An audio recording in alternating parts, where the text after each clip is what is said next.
अभी हम लोग मैया के तट पर सर्पेश्वर महादेव मंदिर में हैं। यह सर्पेश्वर तीर्थ कहलाता था।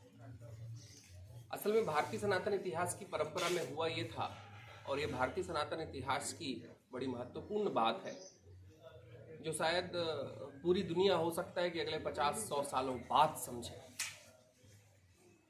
भारतीय राष्ट्र का, भारतीय शास्त्र की सनातन परंपरा का ये यकीन था कि पशुवत जगत, मनुष्य जगत, ये पूरा ब्रह्मांड, चराचर जगत कहीं एक दूसरे के ऊपर आधारित है, लेकिन उसके आधार में भी एक बैलेंस होना चाहिए।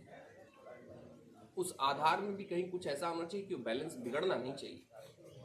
तो कथा है, इस राष्ट्र की महत्वपूर्ण कथा है कि गरुड़ जी का तो भोजन ही नहीं सर्प होते हैं, लेकिन भगवान ने रमणीक द्वीप से धनंजय नामक सर्प को बहुत सारे सर्पों के साथ यहाँ पर भेजा कि जाओ मैया के घाटों पर तुम तपस्या करके आओ, तुम मैया के घाटों पर जाओ, कहीं वरदान लेके आओ, कहीं ऐसा प्रेम लेके आओ जिससे तुम भी बने रहो और गरुड़ भगवान भी बने रहे। दोनों के बीच में एक बैलेंस, एक सामंजस्य, एक तार बना।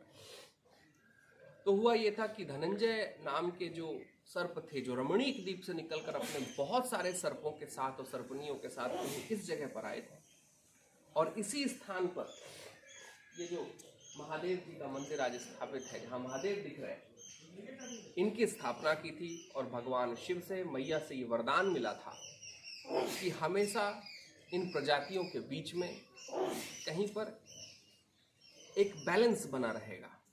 ये बड़ी महत्वपूर्ण बात है, क्योंकि भारत का राष्ट्र ही सोच सका कि चराचर जगत एक दूसरे के ऊपर आधारित होने के बाद भी दोनों के बीच में बैलेंस अनिवार्य है।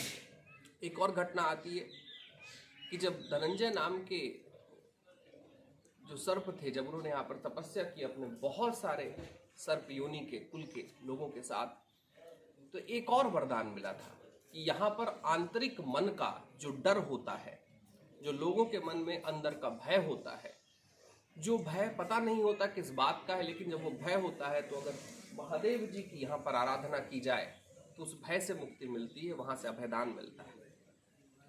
भारत की मैया के नदियों में इस सनातन गाथा का एक और अनूठा अध्याय सर्पेश्वर महादेव। नर्मदे।